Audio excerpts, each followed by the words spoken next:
pour lancer une configuration OPL en debug. Alors, nous pouvons donc sélectionner la configuration et l'exécuter depuis le petit bouton debug ici. L'autre bouton habituel étant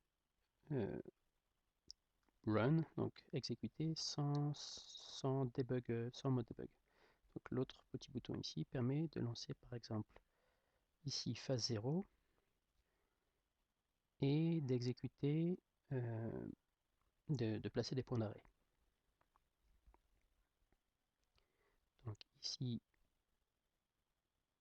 voilà, nous sommes arrivés à un point d'arrêt qui a été défini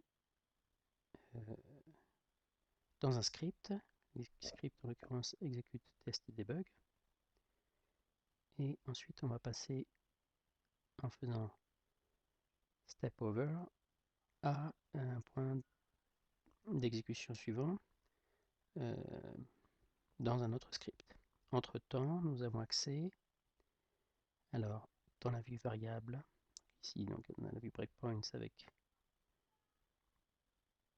des points d'arrêt qui sont à plusieurs endroits. Comme en debug phase 0, on va juste voir ce point d'arrêt là, et puis on a continue l'exécution avec F6 ou avec le menu ici. Donc on continue à passer de script en script et on a des informations sur les données internes précalculées.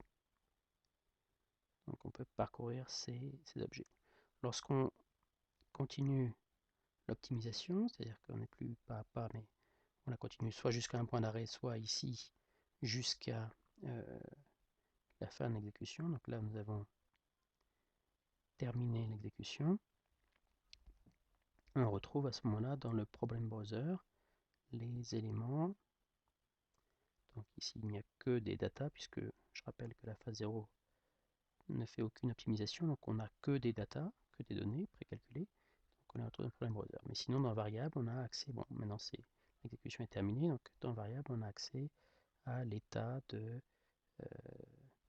l'exécution avec des informations notamment sur les données au fur et à mesure de l'exécution.